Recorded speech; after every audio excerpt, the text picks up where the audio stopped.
Анда эмесе баштайлы. Саламатсыздарбы, урматтуу бүгүнкү онлайн вебинардын катышуучулары. Менин аты жөнүм Бактияр Бердибеков. Журналисттер коомдук бирикмесинин мүчөсү. Ушул иш-чараларды уюштурабыз. Ал эми бүгүн бизде конокто юрист Нурбек Сыдыков журналисттердин ишмердүүлүгүндөгү юридикалык коопсуздуктар боюнча айтып бермекчи. Анда Нурбек мырза, сөз сизде. Баштай берсеңиз болот. Жазылып атат бизде видео. Чоң рахмат, Бактияр.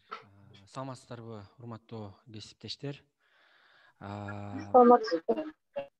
Саламатсызбы? Бүгүн ушул журналисттердин юридикалык коопсуздугу жөнүндө сөз кылмакчыбыз. Эми коопсуздук өзү мындай башынан айта кетсем, көптөгөн түрлөрү бар. Юридикалык эмес дагы коопсуздуктар бар, анан юридикалык коопсуздуктар бар. Ал боюнча дагы эл аралык өзүнчө бир стандарттары бар, эл аралык бир сунуштар бар, ОБСЕнин сунуштары бар, ООНдун сунуштары бар. Эгерде керек болсо ошолордун дагы жанагы ссылкаларын жөнөтүп берем. Бүгүн биз ушул юридикалык жактан кандай коопсуздуктар керек сиздердин ишмердүүлүгүңүздөрдө, мен болушунча ушул практикалык жагдай жактан айтып бергенге аракет кыламын. Кайсыл жерден ушул юристтердин, журналисттердин маселелери бар, кайсыл жерден кооптонсо болот, кайсыл жерден ушул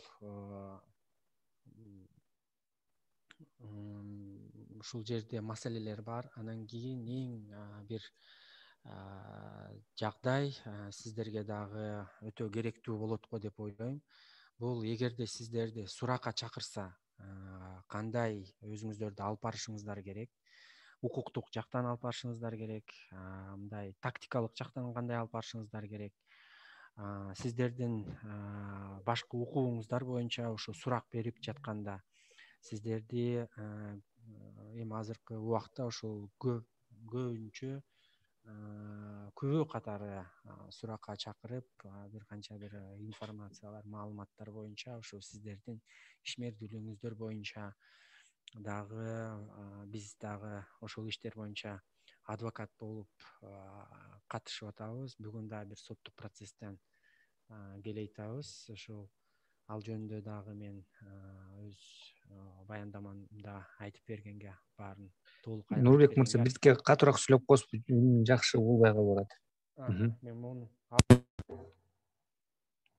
азыр угулуп атабы? Эми жакшы угулду. Ушул юридикалык коопсуздуктар боюнча айтып берейин. Биздин бүгүнкү вебинар экиге бөлүнөт. Бул ушул жарандык маселелер боюнча, баягы гражданская ответственность деп коет го, ошолор боюнча баягы адамдын укугун, ар намысын, беделине шек келтирген маселелер боюнча кандай юридикалык коопсуздуктар бар. Андан кийин ушул суракка сиздерди чакырганда кандай юридикалык коопсуздуктар бар, ушул экиге бөлүп иш алып барсак жакшы болот го деп ойлойм. Эми баштаардын алдында, урматтуу кесиптештер, мурунку жума бир суроолор болду эле. Ошолорго жооп берип койсом, бир журналист менден сурады эле. Биз бир мындай типовой запрос кылганга мүмкүнчүлүк барбы, ошондой бир кылып алсак болобу деп суранды эле. Мен мындай типовой бир запрос деп коеюн. Мындай даярдап койгонго эме кылдым. Баягы мурунку жумада 19 мартта биз баягы маалыматка жетүү вебинарында карадык элек. Ошондо мына карап көрсөңүздөр, балким эгер керек болсо дагы сиздерге ушуну мындай типовой баягы запрос жөнөткөнгө биз даярбыз. Орусчасын, анан кыргызчасын даярдаганга, мына кыргызчасын кичине жетишпей калдым, бирок орусчасында мисалы мындай да, от журналиста такого-то бул жеринде кайсыл органга жөнөтөсүздөр на основании статьи 33 Конституции, статьи 5 Закона о защите профессиональной деятельности журналиста, статьи 4 Закона о порядке рассмотрения обращений граждан, статьи 9 Закона о доступе к информации, находящейся в ведении государственных органов и органов местного самоуправления, запрос. Прошу выдать следующую информацию. Деп туруп баягы сиздерге керектүү маалыматтарды эмнени сурап жатасыздар ушул жерге жазып, по мере готовности прошу позвонить по телефону такому-то, ответ прошу выдать на руки предъявителю настоящего запроса. Эгерде баягы сиздердин жардамчыңыздарды жөнөткөндө бир өзүңүздөр бошобой калганда мынтип жазып койсоңуздар, алар сиздерге бергенге милдеттүү болуп калат. Мен прилагаю копию удостоверения журналиста, сөзсүз түрдө журналисттин бул жерге көлүңүздөрдүн көчүрмөсү керек.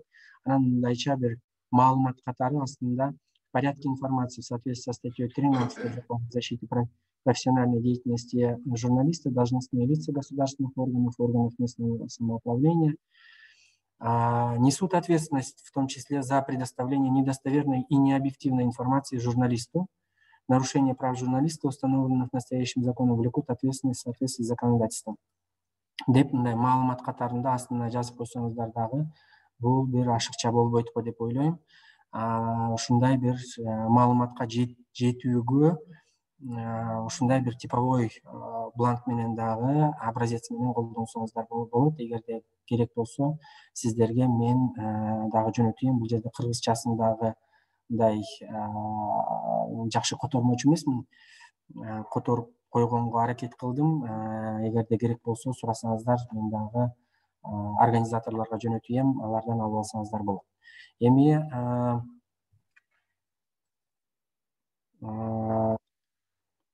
бүгүнкү биздин маселеге көз жүгүртсөк, урматтуу кесиптештер, бул жарандык жоопкерчиликтен баштасак, бул жерде сиздердин кандай кезде сиздер жарандык жоопкерчиликке ээ болуп каласыздар, ошол жөнүндө сөз кылсак, бул жарандын ар намысын, кадыр баркын жана ишкерлик беделин же юридикалык жактын ишкерлик беделин коргоо маселесинде сиздер бирөөнүн ар намысына шек келтирген же болбосо кадыр баркына, ишкерлик беделине, предпринимательство да, ошол маселелерде бир туура эмес сөздөр, маалыматтар жазылган болсо, ошондо жарандык жоопкерчилик болот. Өз сүрөтүнө болгон укук маселесинде бул могу берене деп турбайбы, 19 берене, 20 берене, 16 берене, 18 берене, бул жарандык кодекстен келип чыккан, ошого ссылка берилген беренелер. Бул жерде өз сүрөтүнө болгон укук деген маселеде бизде практикада азырынча боло элек, бирок сиздер баягы бир макаланы жазганда сүрөтүн тартып туруп, анан кийин ошол кишинин баягы макулдугу жок сүрөтүн колдонуп жатканыңыздарда дагы укуктук маселелер бар. Анын макулдугусу жок, өзү сүрөтүн алууга, колдонууга болбойт. Мыйзамдар боюнча дагы, эл аралык стандарттар боюнча дагы. Андан кийин бирок бул жерде дагы бир мындайча айтканда исключениялары бар. Эгерде ал мындай жалпыга мындай көрсөтүлгөн сүрөт болсо, жалпы жактарда бир мындай таркаган сүрөттөр болсо, же болбосо жалпы жүргөн жерде сүрөткө тартылган сүрөттөр болсо, анда аны колдонсо болот. Жеке турмуштун сырын коргоо укугу боюнча дагы эгерде маселени сиздер жазып айтып жатсаңыздар дагы, бул жерде дагы жарандык жоопкерчилик болушу мүмкүн. Анан моралдык зыяндык компенсациялоо маселеси ушул 16 беренеде. Демек, бул жерде ушул 3 маселеде жарандын ар намысын, кадыр баркын, ишкерлик беделин, юридикалык жактын ишкерлик беделин коргоодо өз сүрөтүнө болгон укук, жеке турмуштун сырын коргоо укугу, үчөөнүн үч маселеде сиздер бир туура эмес маалыматтар, мыйзамга каршы маалыматтар болуп калса, анда моралдык зыян компенсациялоо маселеси дагы туулат да. Ушул жанагы опровержение менен бергендин катарында ошол маалыматты жокко чыгаруу катарында жана госпошлинаны төлөөнүн маселесинде дагы ошол моралдык зыянды компенсациялоо дагы каралган. Эми жарандын кадыр баркы бул эмнеден келип чыгат? Жаран өзүнүн ар намысына, кадыр баркына же ишкердик беделине шек келтирген маалыматтарды, ал эми юридикалык жак өзүнүн ишкердик беделине шек келтирген маалыматтарды төгүндөөнү сот аркылуу талап кылууга укуктуу. Башкача айтканда, бул жерде эч качан бирөөнү мындай жамандап, бирөөнүн кадыр баркына шек келтирген бир маселени жазсаңыздар, юридикалык жактан жарандык гана жоопкерчилик болушу мүмкүн. Буну диффамация деп коет. Башка жоопкерчилик болушу мүмкүн эмес. Жазык кодексинде көрсөтүлгөн эмес.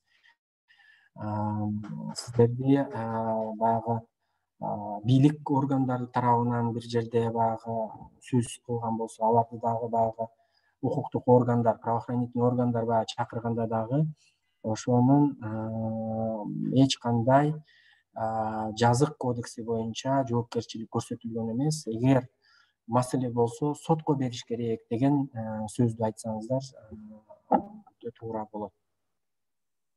Бул жерде диффамация иши боюнча далилдөө милдети бул доогер, анан жоопкер гана каралат. Жөнөкөй баягы райондук соттордо көрсөтүлөт бул иштер. Эми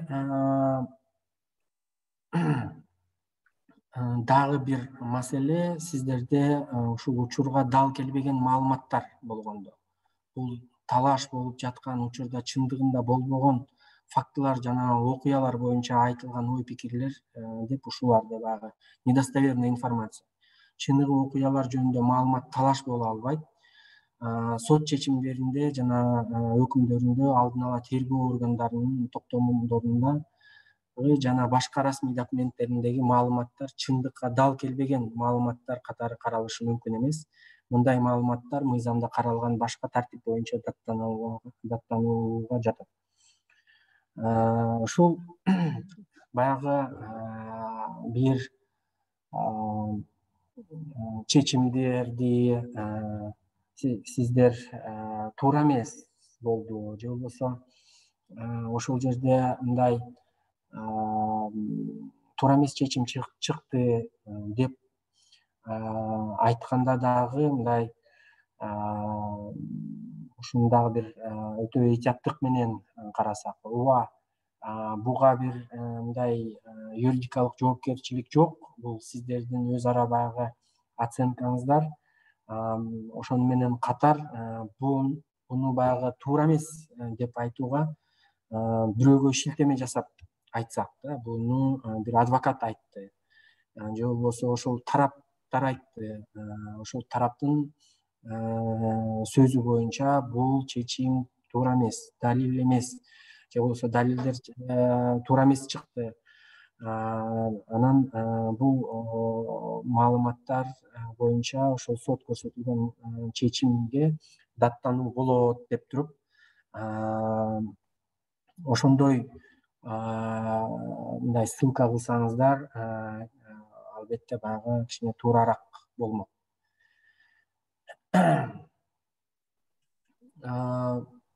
Мисалы, бул жерде дагы ошондой эле мындай кайсы бир жак тарабынан жоруктуу болжолду жасоо жөнүндөгү маалыматтар учурга дал келбеген маалыматтар катары саналышы мүмкүн эмес. Баягы сиздер окшойт, мүмкүн, балким деген сөздөр дагы мындай так эмес, дагы текшерилиши керек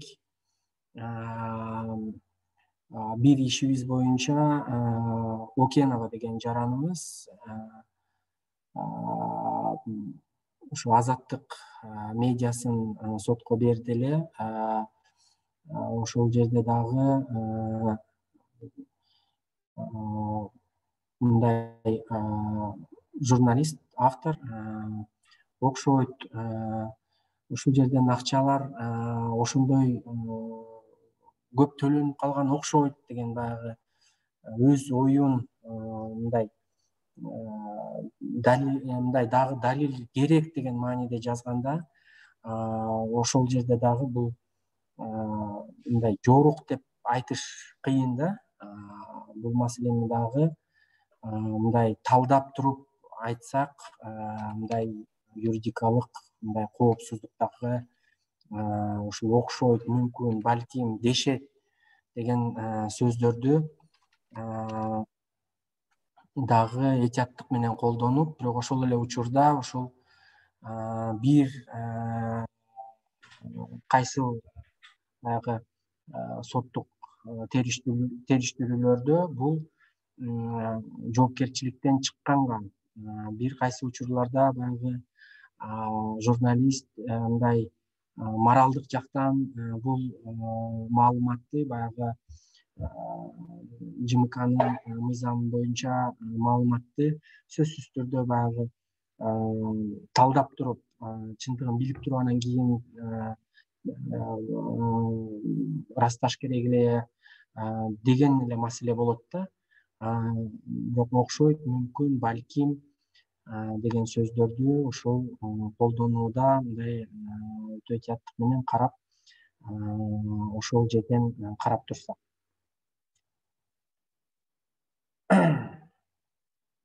Жоопкерчиликтен бошотуу учурлары. Эгерде мындай маалыматтар официалдуу документтерде жана билдирүүлөрдө баяндалса. Бизде кече жакында да бир соттук териштирүү болду. Бул боюнча Акипресс жана Кактус медиа жоопкерчилик жок, Кактус медиа эле ал жерде жоопкер болду. Бул жерде биздин бир жаран жөнүндө жазылган болчу. Ал жерде посольствонун расмий баракчасында официалдуу бир пресс-релиз болгон. Мен эми айтпай эле коеюн кайсыл посольство. Ошондо ошол Кактус медиа ошону эле посольствонун пресс-релизин алып эле баягы өзүнүн сайтына көрсөтүп койгон. Ошол үчүн посольство менен Кактус медиа жоопкер болгон. Ал жерде ошол жаран өз баягы ар намысына шек келтирген маалыматтар болчу. Аны жокко чыгарып бериңиздер деп сотко кайрылган. Ошол жерде бир маселе болду. Биз сотто бул официалдуу билдирүү болгон, посольствонун атынан официалдуу билдирүү болгон. Ошондуктан Кактус медиа эч жоопкерчиликке тартылышка мүмкүн эмес деп биз далилдеп жаттык. Ошол эле учурда посольство ушул эл аралык келишимдер боюнча иммунитетке ээ, эч убакта бул сотто жоопкер болушу мүмкүн эмес. Ошондуктан баягы райондук инстанцияда эле ошол посольствону жоопкер катарынан алып койгон. Демек баягы биринчи ошол посольстводон кеткен да. Анан ошол жоопкер катары бир гана Кактус медиа калып калган. Анан кийин биз ошол жерде бул официалдуу билдирүү болчу, эч кандай жоопкерчиликке ээ болушу мүмкүн эмес деп айтып жаттык. Ошого байланыштуу доогер дагы эч кандай бизге моралдык компенсация сураган жок Кактус медиадан. Бирок ошону менен бирге бизди мамлекеттик салымга жыкты. Жана госпошлина төлөйт да баягы неме болуп атканда бир 2000 сомго жакын. Анан ошол маалыматты жокко чыгаруу милдети дагы Кактус медиага ыйгарылды. Ошондо дагы сиздер бул эмне деп айтылат? Бул маалымат баягы официалдуу документтерде билдирүү баяндалса, сиздер сөзсүз түрдө ошол жерден алынды ссылкасын көрсөтүп жөнөтсөңүздөр эч кандай компенсация маселеси каралбайт.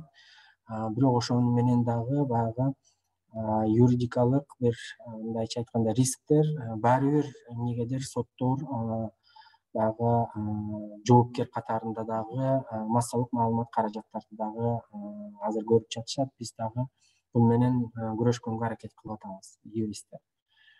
Эгер алар кийинки маселе качан жоопкерчиликтен бошотулат, эгерде бул маалымат агентстволорунан же мамлекеттик жана коомдук органдардын басма сөз кызматтарынан алынса, эгерде алар эл алдында чыгып сүйлөөрдө сөзмө сөз кайталанса, ушул жерде дагы сөзмө сөз азыр биздин ушул Акипресс, башка баягы интернет майдандар ушул өзүнчө бир площадка түзүп, майдан түзүп, бир адам келип бирөөнү баягы каралап, ошол жерден акчаны жеп кетти же болбосо ушундай бир жаман иш кылды деп ошол жерде элдин алдына чыгып сүйлөп жатат да. Ошондо баягы массалык маалымат каражаты бул баягы мындай алдын ала бул жерде массалык маалымат каражаты эч кандай бир аны текшерип алганга дагы мүмкүнчүлүгү жок. Ошол убакта бул массалык маалымат каражаты жооп бербейт деп, жоопкерчилик болушу мүмкүн эмес деп көрсөттүк.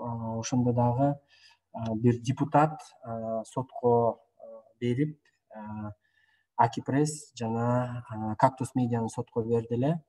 Анан ошол площадкага чыгып, ушундай жамандаган үчүн ошол адамга моралдык компенсация ыйгарылды. Ал эми Акипресс менен Кактус медиадан мындай жоопкерчиликтен бошотту. Ушул массалык маалымат каражатынын мыйзамынын негизинде ушул эл алдында анан алдын ала жазуусуз обого чыгуу автордук сөздөрдө ошол жерде дагы эң бир маселе сөзмө сөз кайталанса, эч кандай баягы ошол жерде журналисттин кошумча сөзү болбош керек да.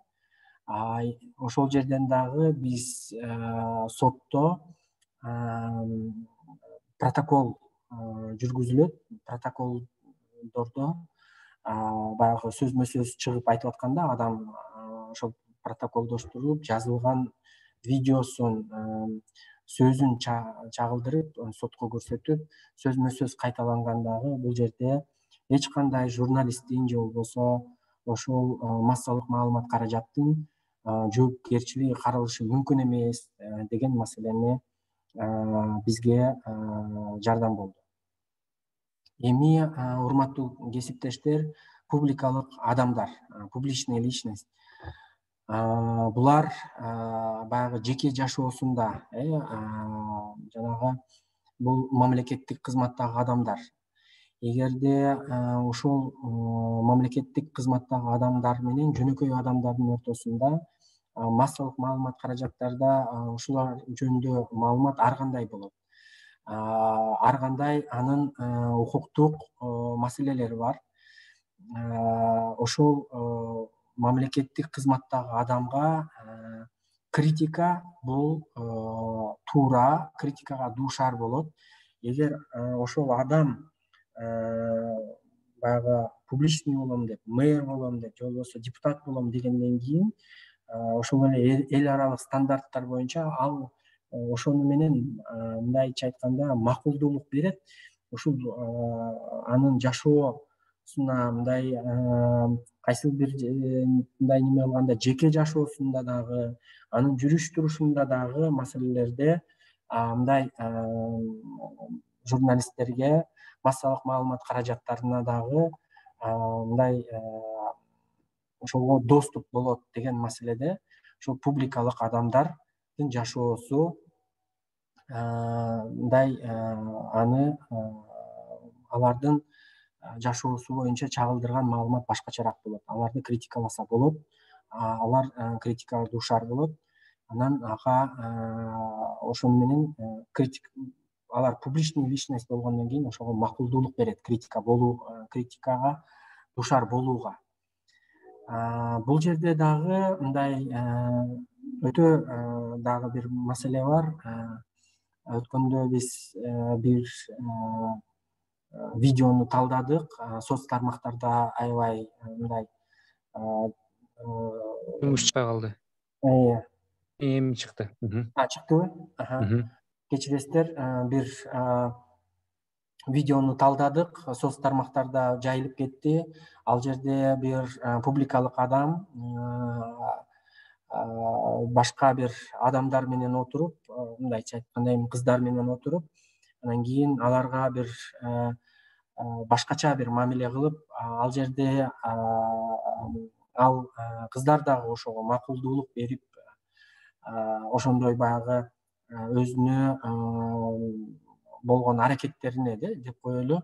Бирок ошонун баары баягы скрытый видео менен тартылып, анан соц тармактарга таркалып кетти.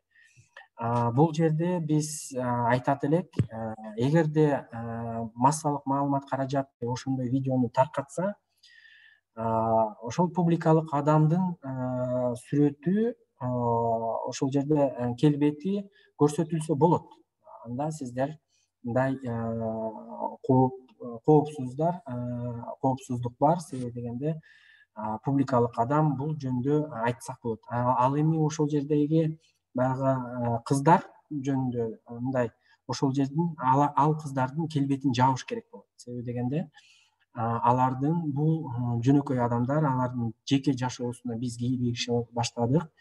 Алардын келбети эч убакта көрсөтүлүүгө болбойт дагы. Бул адам укуктарын бузуу болуп эсептелип калат. Ошондуктан бул жерде ошондой жыйынтыкка келдик. Эми баягы мындай сиздер түшүнүш үчүн ушул маселени баягы айтууга туура келди да. Дагы бир кооптуу жагдай ушул жерде жарандык маселе менен бирге бул жазык кодекси боюнча 313-берене бул расалык, этностук, улуттук, диний же региондор ортосундагы кастыкты козутуу. Бул жерде эч убакта сиздердин маалыматтарыңыздарда бир кандайдыр этнос боюнча, улуттук, диний баягы ортосундагы чагылдыра турган чагымчыл бир маселени мындай көрсөтпөшкө мүмкүн эмес. Себеби бул жазык кодексинде мындай жоопкерчилик өтө оор көрсөтүлгөн 5 жылдан 7 жыл 6 айга чейин. Элестетсеңиздер, бир комментарий эле берип койсо бирөө, аларды мындай ошол условно да, ошол бир улутто ошолорду бир ушундай жанчыш керек же болбосо мындай кылыш керек деп айтып койгон бир эле сүйлөм үчүн 5 жылдан 7 жыл 6 айга чейин. Ал эми эгерде бир 2 киши кошулуп сүйлөп койсо, анда 7 жылдан да өйдө 10 жылга чейин кесилип кеткенге мындай толук кооптонуу бар да. Мисалы Россия Федерациясында бул норма өзгөртүлүп, биринчи ирет административдик штраф көрсөтүлөт.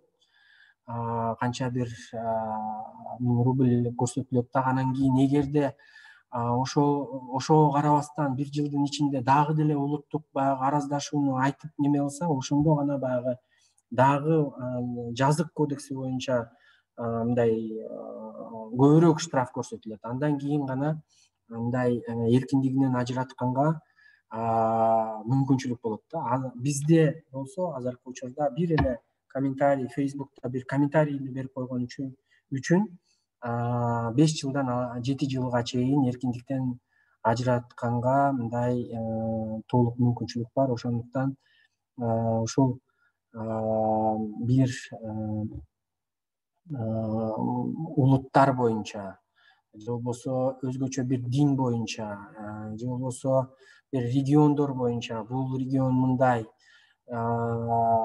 баягы терс жактарын көрсөтүп ага караганда бул жакшы деп мындай салыштырма бир нерселерин жазганда ошо өтө этияттык менен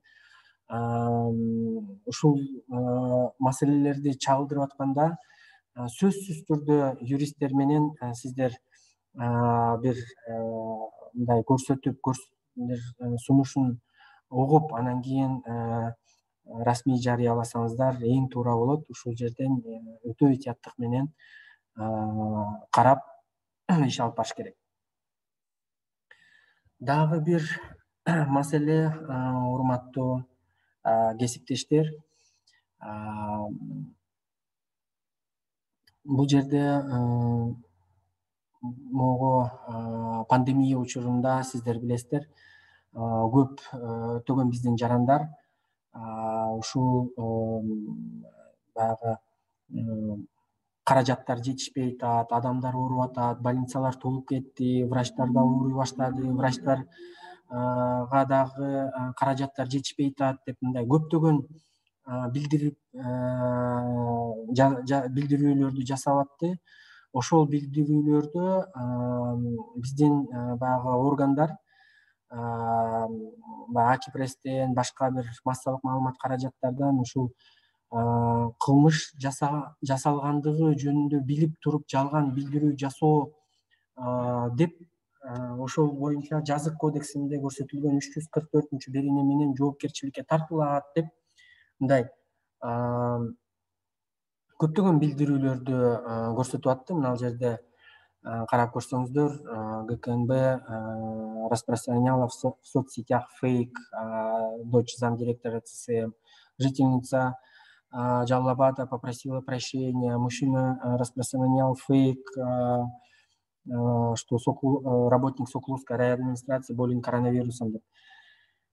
Бул боюнча биз айтып кетет элек, 344 берене баягы кылмыш жасалгандыгы жөнүндө билип туруп жалган билдирүү жасоо, башкача айтканда баягы орусча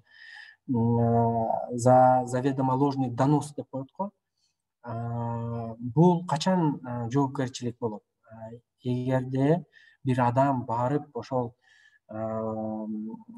правоохранительный органга жазса, ушундай бирөө кылмыш жасады, ошонун үстүнөн чара колдонуңуздар деп туруп жазса, ошол гана учурда ушул 344 берене менен жоопкерчилик болушу мүмкүн. Башка учурда бул жөн эле бирөөлөр ооруп атыптыр, бирөө мындай болуп атыптыр деп мындай фейк болобу, же болбосо бир неме болобу, бул 344 берене жазык кодексине эч убакта дал келбейт. Бул боюнча жоопкерчилик тартылбайт. Эгер фейк болсо, бул кантип баягы өйдөдө айтып өткөндөй, туура эмес маалыматты сот аркылуу бул туура эмес, бул маалымат жокко чыгарылыш керек деп сотко кайрылыш керек. Бирок эч убакта жазык кодекси боюнча мындай неме болушу мүмкүн эмес. Урматтуу кесиптештер, баягы убакыттын тардыгына байланыштуу бул эң орчундуу суракта кантип журналист өзүн алып барыш керек. Сурак бул көп учурда ошол правоохранительный органдар, тергөө органдары чакырып берет, бул чакыруу кагаздарын берет. Ошол чакыруу кагаздарын берип сиздерге телефон чалгандан кийин сиздер кандай иш аракет кылышыңыздар керек, ошол боюнча дагы бизде мындай руководство, сунуштар бар. Ошонун сунуштарды дагы биз Институт Медиаполиси сайтында карасаңыздар болот. Библиотека деген немеси бар, разделы бар. Ошондо дагы кантип суракка барыш керек деген бир түшүндүрмөлөр бар да.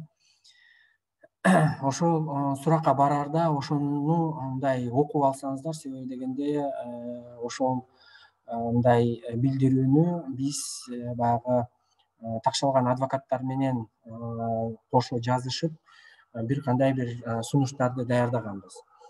Эми жазык кодексинде укукка каршы келген маалыматты тараткандыгы үчүн жоопкерчиликти жаратуучу иш аракеттердин толук тизмеси бар. Бул кандай учурда укукка каршы? Бул Үнүңүз жакшы эле угуп атат. угуп атабы? Укукка каршы маалыматты таратуу дегенде жапырт бейбаштыкка, конституциялык түзүмдү кулатуу, кастыкты козутуу, экстремисттик материалдарды таратуу аракеттерин деп түшүнүшүбүз керек да. Себеби дегенде ушул маселе мындай укуктук органдар чакырууга сөзсүз түрдө милдеттүү болуп калат. Эгерде эле сиздерден ушул маселелер диний бир козутуу, экстремисттик материалдарды тарката баштаганда сиздерди суракка жада калса баягы күбө катары эмес, мындай жооптуу адам катары дагы суракка чакыра баштайт. Ошол эле учурда бийликти сындоо бул тизмеге кирбейт. Эгерде сиздер критикаласаңыздар, бул үчүн сиздерди суракка чакыруу мүмкүн эмес да. Бул анан жанагы для профилактической беседы деген дагы көптөгөн биз ушул пандемия учурунда көрүп жаттык. Таласта болгон дагы окуя мындай ГКНБнин мындай сунушу боюнча МВД бир блогерди чакырып, ошол менен дагы профилактикалык баягы иш алып барды деп массалык маалымат каражаттарына чыгып кетти. Ошондо иш аракет дагы Нурбек мырза, кечиресиз, суроо бар экен бул жакта. Окуп берип коеюн. Андай УКМК эмнеге таянып жарандарды кечирим суратып жатат? Юристтер тобу мындайды оспорить эте алышабы деп жазыптыр. Бул жерде Гүлжанжы мындай да,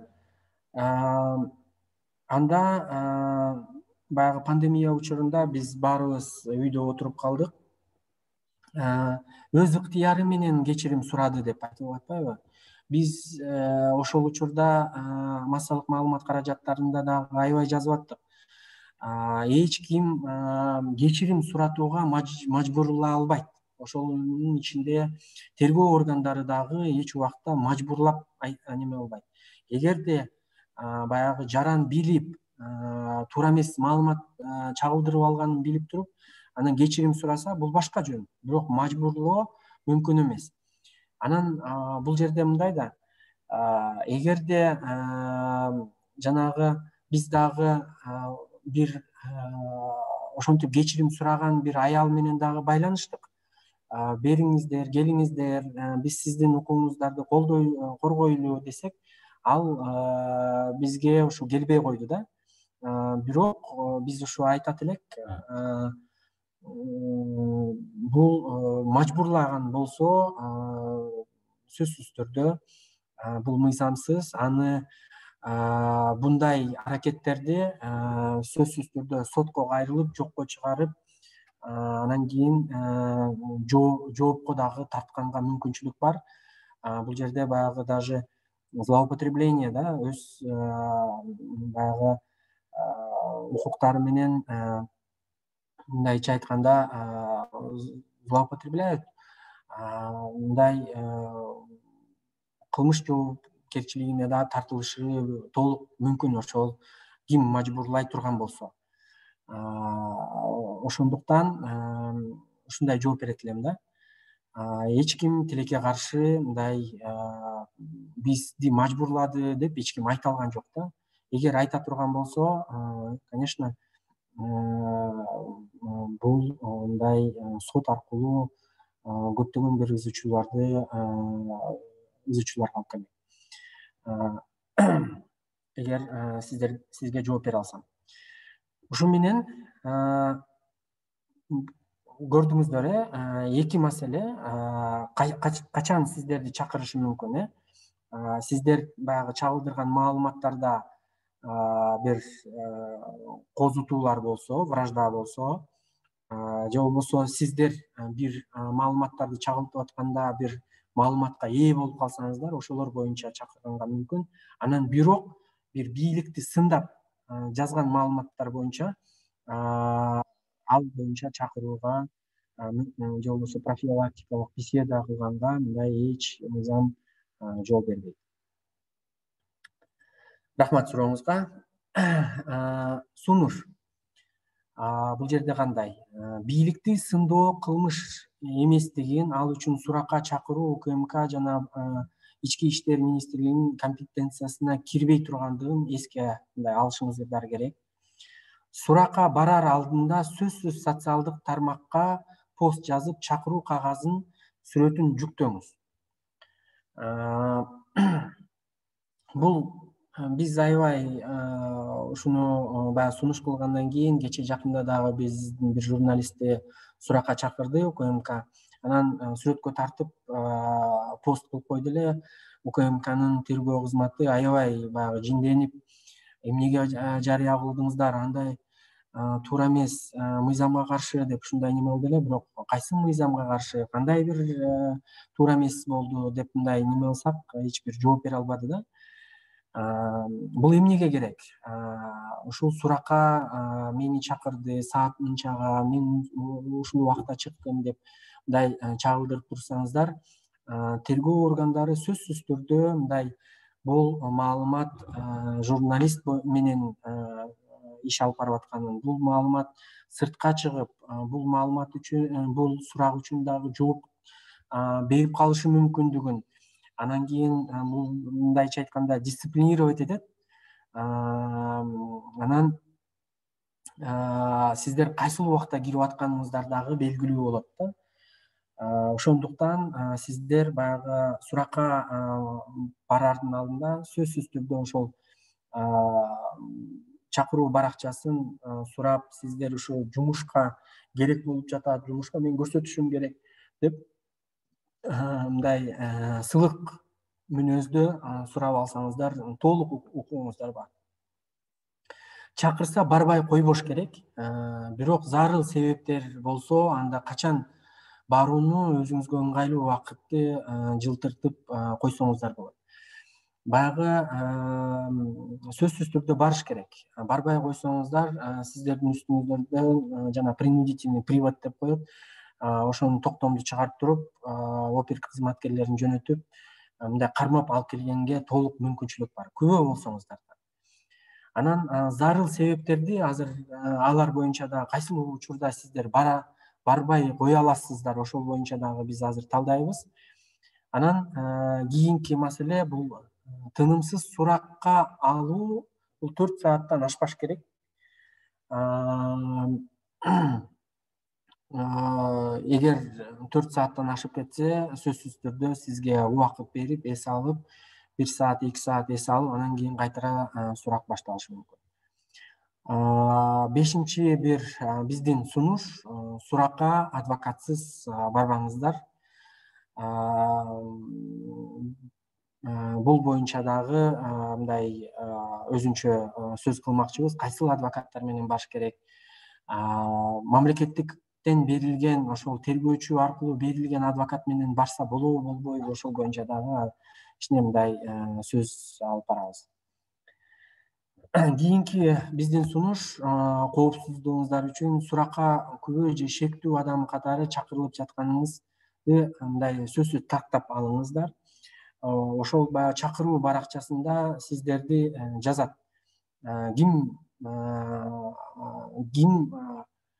деп сизди чакырып атат? Күбө же шектүү адам катары чакырылып атабы? Сизди күбө катары же шектүү адам катары сурап жатабы? Эки адамдын, ошол күбө же шектүү адамдын укугу ар кандай? Ошол эле учурда шектүү адамдын укугу көбүрөөк, мындай айтып коеюн сиздерге. Күбөгө караганда мындай адвокат катары. Ошон үчүн сиздер мындай так өзү баягы суракка киргенде ошондагы бир тастыктап алсаңыздар жакшы болот.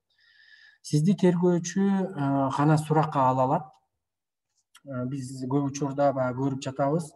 Мындай немеге киргенде эле тергөөчүнүн жанында опер кызматкерлер же болбосо башка бир органдын кызматкерлери отурган болот да. Сиздер ошол убакта айтсаңыздар болот. Опер кызматкерлерин мындай чыгып турууну, тергөөгө гана жооп берүүнү, анан ошол жерде мындай тергөөчү гана сиздерге суроо берип, анан тергөөчүгө гана жооп берүүгө сиздер милдеттүүсүздөр. Башка мындай опер кызматкерлер, баягы башка алар баары эле форма кийип жүрөт, бирок ошолордун арасында тергөөчүгө гана жооп берүү сиздердин милдет.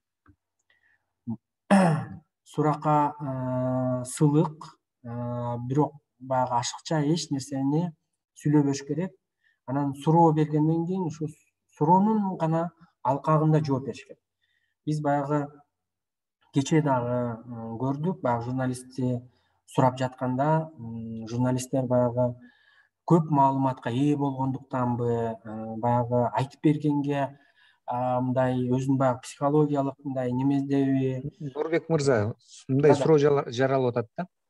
Сурак учурунда ошол опер мисалы сурап атып сизге үстөмдүк кылса, ыплас сөздөр менен сизди басынтса, мындай учурлар көп эле кездешсе керек.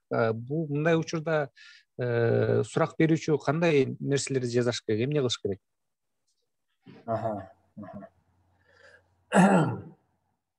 Ошол мындай давление кылбаганга, мындай үстөмдүк кылып, анан ыплас сөздөр менен сүйлөбөгөнгө сиздер сөзсүз түрдө бир адвокат алып алганыңыздар өтө жакшы болот. Анан адвокаттан сөзсүз түрдө ошо талап кылып турушуңуздар керек. Бул туура сүйлөп атабы, туура эмес суроолорду берип атабы, же болбосо үстөмдүк кылууда ошолорду баягы адвокат мындайча айтканда пресекать этип туруш керек. Эгерде ошондой баягы ызы-чуу мындай үстөмдүк кылып, сөгүп, мындай давление кыла турган болсо, ошону жаздырып алганга аракет кылып, ал жазууну ошол эң жакшысы прокурордун кайсынысына, военный прокурорго жазсаңыздар, мисалы райондук прокурорго жазсаңыздар, алар көп учурда мындай бири-бирин таанышат, бири-бири менен күндө баягы иш алып барышат, мындай жоопко тартуу өтө оор болуп калат экен. Баягы аскер прокуратурасына жазганда, ошол эле УКМКнын кызматкерлерине болобу, же болбосо милиция кызматкерлерине болобу, ошол аскер прокуратурасында кичине баягы натыйжа чыкканга толук мүмкүнчүлүк бар экен да. Ошол эгерде баягы үстөмдүк кылып, жанагындай ыплас сөздөрдү кыйкырып сүйлөй турган болсо, ошол аша чаап жатат, кызматтык абалы менен колдонуп жатат, жоопко тартыңыздар, мындай сөздөр болду, бул мына менен далилденет, ага далил адвокат дагы далил болуп бере алат деп туруп, ошентип жалгыз барбаганга аракет кылыңыздар. Анан кийин бул жерде дагы бир суроо жаралышы мүмкүн. сотка колдонсом болобу жазылып атканда, же болбосо сотка колдонуу тилекке каршы жазык процессуалдык кодексте көрсөтүлгөн эмес. Сиздер жанагы мындай өзүнчө жазып, ал суроо берип атат да, суроону жазып өзүңүздөр кандай жооп берип атасыздар, же болбосо бара жатып бир өзүңүздөргө суроо жоопторду даярдап, мындай бир өзүңүздөргө подсказка мындай неме кылып алып, ручка кагаздар менен, сөзсүз блокнот менен барууну сиздерге мындай сунуш кылат элек да. Себеби дегенде ал жерге барганда мындай кээ бирки баягы чыкканда унутулуп калат, кийин дагы анан очный ставка болушу мүмкүн, алар унутулуп калат. Анан кийин баягы орустар айтып коет го, игра слов, моундай жооп бердик, мындай кылды, мындай жооп бергенсиң деп кылбаш үчүн баягы өзүңүздөргө мындай эмне деп жооп бердиң деп кыскача өзүңүздөргө жазып, себеби дегенде ошол протокол допросту кийин тергөөчү бербейт сиздергечи, бербегенге аракет кылат.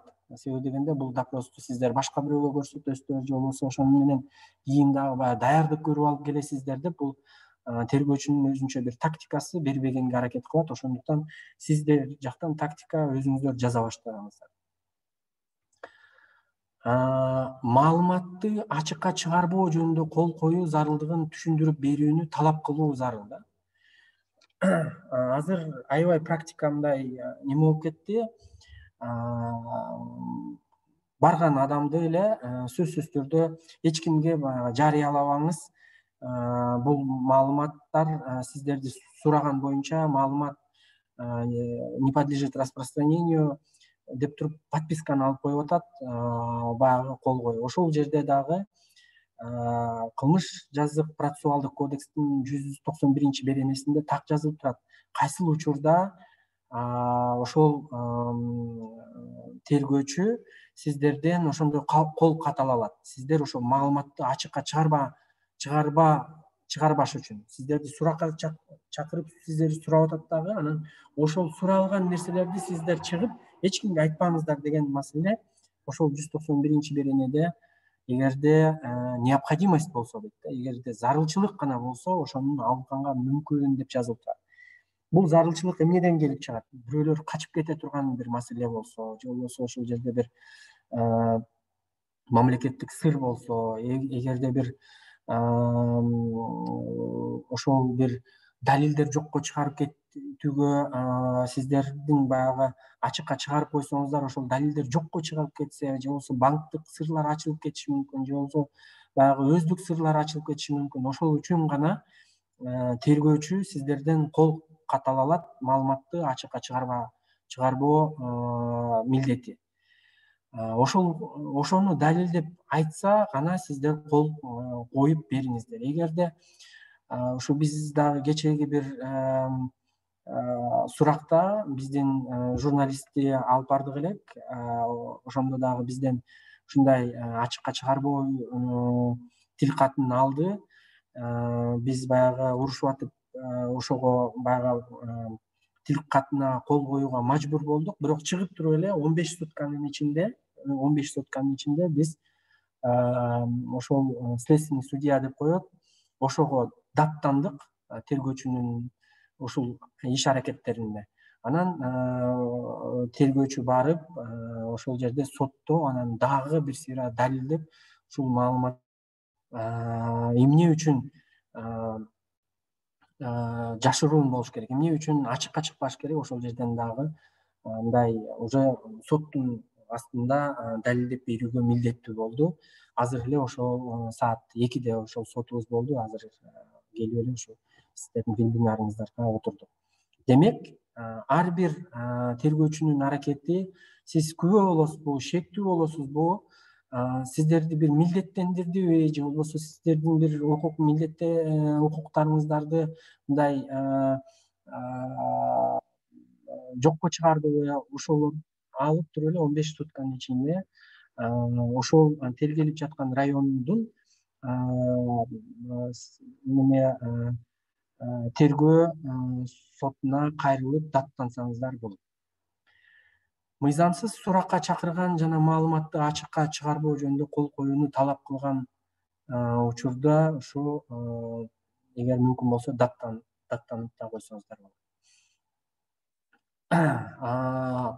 Урматтуу кесиптештер, ар бир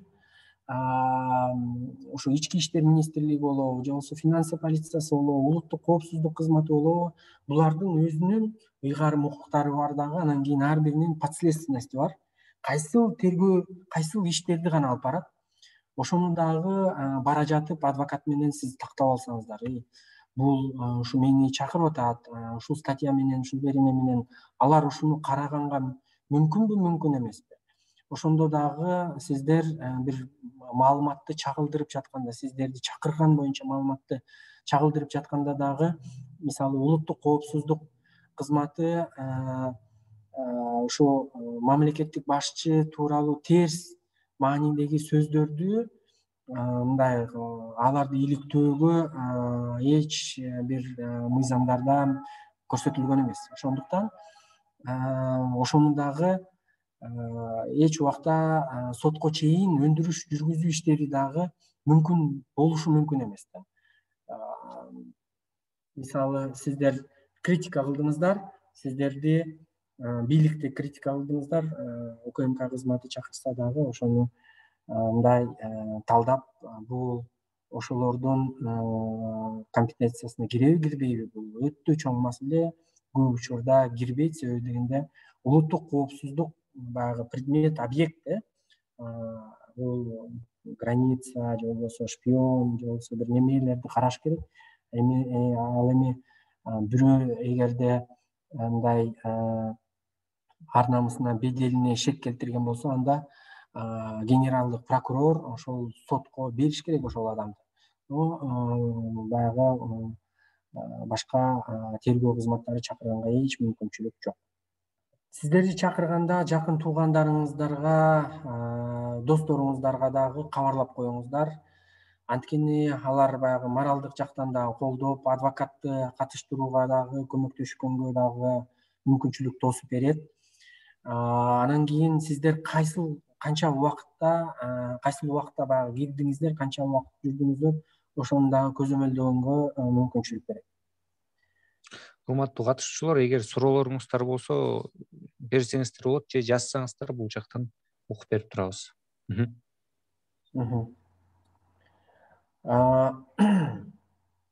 Жанагы суракка чакырган кагазда эмне болуш керек?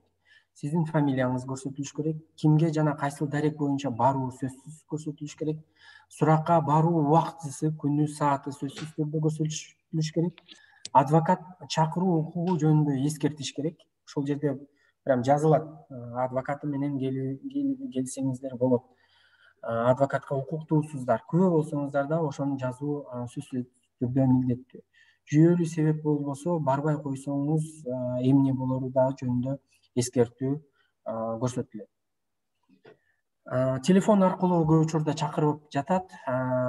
Бул телефонограмма биз оформлять этип атабыз, андай мындай деп да айтыш мүмкүн. Урматтуу кесиптештер, жазык процессуалдык кодексте телефонограмма менен чакыруу көрсөтүлгөн эмес.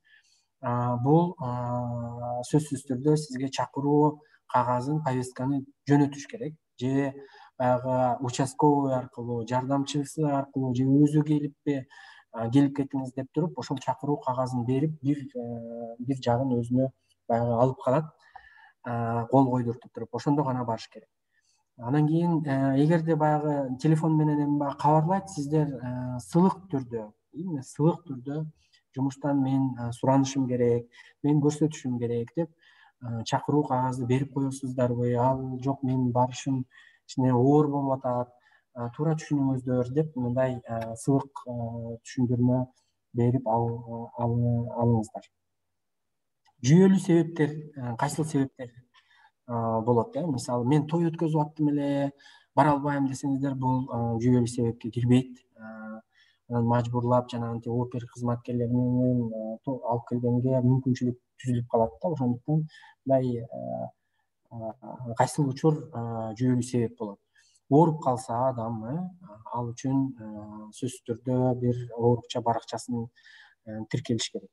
Жакын тууганын бир өлүм болуп бир неме болсо дагы ал дагы мындай жүйөлүү себеп болот. Жаратылыш кырсыгы, чакыруу кагазын албай калганы өзү эле ошону албай калганы дагы ал да жүйөлүү себеп. Белгиленген мөөнөттө барышына тоскоол болуучу башка себептер дагы бир бара жатып бир машина бузулуп калды, жетпей калдыңыздар, ошол дагы бир телефон аркылуу сиз айтып, мен бара албай калдым, башка күнгө жылдырып бериңиздер деп айтуу мүмкүн. Суракка адвокатсыз барбаңыздар деп сунуш кылдык. Сиздер билбейсиздер кайсыл мындай процессуалдык ченемдер, кайсы суроолор берилет, ошондуктан мындай сөзсүз түрдө мындай адвокат менен барышсаңыздар жакшы болот. Бул жерде дагы биз сунуштайт элек, тилекке каршы баягы бизде мамлекеттик гарантия боюнча юридикалык жардам бизде акысыз адвокаттар дагы берилет. Бирок эгерде мындай сиздерди чакырган маселе мындай оорураак болсо, бул адвокаттар азыр мындай практика көрсөтүп атат, сиздер жок дагы кол коюп коет да, кийин учурлар кездешип атат. Анан алар баягы акысыз болгондуктан кээ бир учурда ушул тергөөчү менен дагы кошо иш алып барган учурлар дагы кездешип атат. Менин өзүмдүн адвокаттык практикамда дагы ошондой көп учурларга кездештим. Башка ошол мамлекеттик адвокаттар мындай керектүү жерге дагы кол коюп, керектүү эмес жерлерге дагы кол коюп, өзүнүн баягы астында турган баягы адамдын жагдайын оорлотуп койгон жерлерге дагы мен мындай көрүп күбө болдум. Ошондуктан мындай тергөөчү тарабынан берилген адвокатка сиздер макул болушуңуздарды сунуш кылат элек. Ошол болушунча сиздер билген тааныштарыңыздар сунуштаган, эгерде журналисттер сиздердин ишмердүүлүгүңүзгө байланыштуу болсо, ушул институт медиа полиси же болбосо дагы башка мындай журналисттердин укугун коргоочу көптөгөн бизде азыр юридикалык мындай жактар бар, ошолор жардам беришин сурасаңыздар туура болот. Мындай да, урматтуу кесиптештер, сиздерди күбө катары суракка чакырат дагы, бирок ушул укукту мындай кыянаттык менен пайдаланат да. Бул кыянаттык эмне менен көрсөтүлөт? Сиздерге баягы суроо жолдогондо, урматтуу кесиптештер, мындай, ал эмне үчүн сиз кылган жоксуз? Эмне үчүн сиз муну мыйзамсыз кылдыңыз деген баягы сизге карата суроо жооп болуп атат да. Бул жерде сиздерге жана сиздин жакындарыңыздарга ким кирет? Жубайыңыз, балаңыз, атаңыз, бир туугандарыңыз. Ошолор жөнүндө бул иммунитет деп коет, свидетельский иммунитет. Сиз эч убакта показания мен бербейм, мен мындай милдеттүү эмесмин. Ал биринчи тергөөчү айтат да, сиз мындай жооп бербей койсоңуз, сиз күбө катары суралып жатасыз, сиз жооп бербей койсоңуз же калп айтсаңыз кылмыш жообуна тартыласыз деп туруп подписка алат да, сизди коркутат. Ошол учурда бирок сиздерге карата жанагы суроо боло турган болсо, ошол сиздин мындайча айтканда иш аракеттериңиздер боюнча эмне үчүн мыйзамсыз кылдыңыз, же болбосо эмне үчүн сиз кылбай койдуңуз мыйзам негизинде деп мындай сиз жөнүндө маалыматтарды сурай баштаганда, сиз мындай свидетельский иммунитет деп коет, ошого жооп бербей коюуга толук укугуңуздар бар. Же болбосо кандай мындай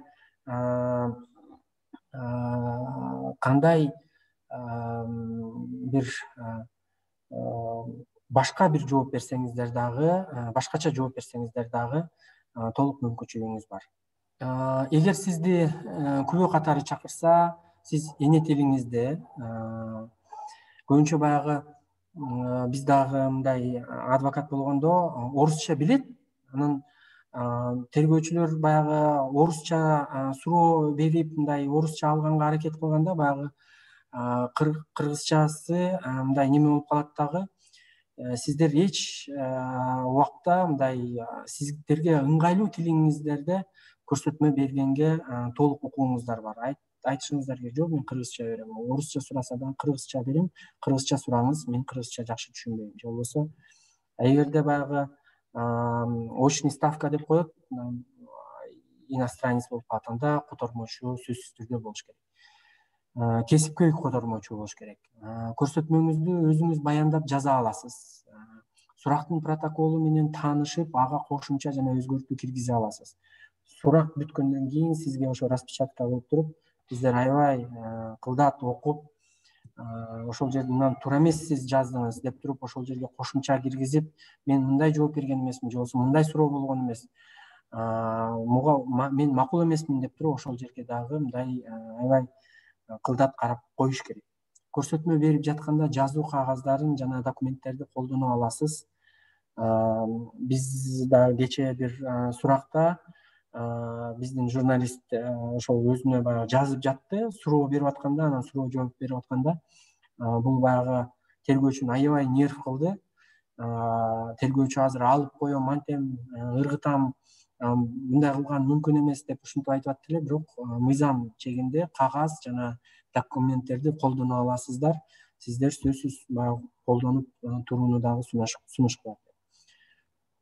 Сурак учурунда жактоочу ала аласыз. Эгерде ошол жерде бир мындай алыңыз жетпей баратса, токтой туруңуздар, мен мындай суроолорду билген эмесмин, сөзсүз түрдө мындай жактоочу керек деп туруп айтсаңыздар жакшы болот.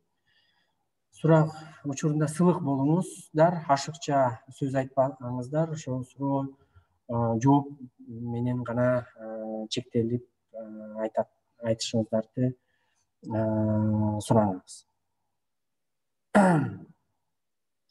Жооп берип жатканда суроонун нугунан чыкпоо сунушталат.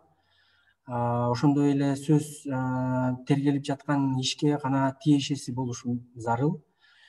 Сиздер баягы киргенде эмне боюнча суралып жатканыңыздарды мындай так, эмне арыз болду, эмне боюнча иш козголду, ошол боюнча гана сурак беришиңиздер керек. Андан тышкары бир суроолор боло турган болсо, сиздер мындай жооп бербей кое аласыздар. Себеби дегенде баягы иштин нугунан чыгып кетип жатканы белгилүү болуп жатат да. Сурактын жүрүшүндө эмнелерди айтканыңыздарды жазып алыш үчүн калем менен блокнот алыңыздар. Ошону дагы айта кеттик. Тергөөчү күбөгө сурак жүргүзгөн протоколдун көчүрмөсүн берүүгө милдеттүү эмес. Ошон үчүн баягы жазып туруңуздар да. Сизди тергөөчү гана сурай алат, башка эч ким сураш мүмкүн эмес. Ошон үчүн сиздер кызматтык күбөлүгүн көрсөтүүнү сылык түрдө өтүнүп койсоңуздар да болот. Сиздер себеби дегенде тергөөчүмүн десе эле ошону мындай тастыктап ал тергөөчү дагы болбой калышы мүмкүн да. Ошон үчүн мындай сурап тастыктап алыңыздар. Эгерде кабинетте башка посторонний адамдар болсо, ошону чыгып турууну толук суранганга укуктарыңыздар бар.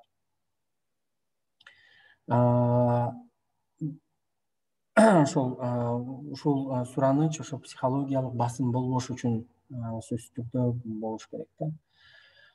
Анан баягы өйдө айтып өткөндөй, маалыматты ачыкка чыгарбоо, эмне үчүн кол коюп беришиңиз керектигин суранып, сөзсүз түрдө сураныңыз. Анан эгерде тастыктап бербесе, мажбурласа, кол коюп туруп, анан даттансаңыздар. Ушундай бүгүн ушулар жөнүндө юридикалык коопсуздук боюнча айтып берейин дедим эле. Ошол үчүн менин немелерим эгер суроолор болсо жоопко презентацияңыздын аягына чыктыңызбы, э? аягына чыктык. Мен кичине Анда кечирим суроолор сурайт барбы? элем. Кечирим сурайт элем. Өзүм мындай аябай ооруп жатканыма байланыштуу кичине мындай неме болуп дагы болуп атат окшойт. Ошого кечирим сурайт элем. Абдан керектүү маалыматтар экен. Аябай керектүү, анткени ушундай кырдаал иш башыбызга түшпөсүн, бирок болуп калса ушул сиз айтып берген нерселер жардам берет окшойт. Ал эми бизде катышуучуларда суроо барбы, жокпу, урматтуу катышуучулар? Негизи суроо жок, аябай түшүнүктүү сонун айтып бердиңиз. Юридикалык терминдерге татаал болот, бирок баары түшүнүктүү сонун. Рахмат чоң. Анан уюштуруучулардан ошол презентацияны эгер сиз берсеңиз, мүмкүн болсо бизге WhatsApp'тан жиберип койсо деп сурамакмын. Рахмат чоң. Рахмат чоң. Рахмат Гүлжан. Мен сөзсүз түрдө жанагы журналисттердин коопсуздугу боюнча ОБСЕнин сунуштарын, биздин сунуштар, руководстводагы допроско барганыңыздарда кандай иш аракеттерди алып барыш керек. Бул презентацияны дагы мен алдын ала жөнөткөнмүн. Мен калган документтерди дагы жөнөтөм. Эгер керек болсо жанагы запрос боюнча дагы типовой запрос боюнча дагы силерге жөнөтүп койгонго аракет кылам. Мен WhatsApp номеримди жазып койдум. Анан эгер бул презентация жанагы сиз айтып аткан кагазды мага салып койсоңуз, ал жок экен, бирок презентация бизде бар. Анан мен биздин кесиптештерге салып коем. WhatsApp номериме жазып коюңуздар. Анда ушун менен жыйынтыктайбыз го дейм, э? Эгер башка суроолор жок болсо. Чоң рахмат сиздерге. Суроолор жок экен, сизге чоң рахмат.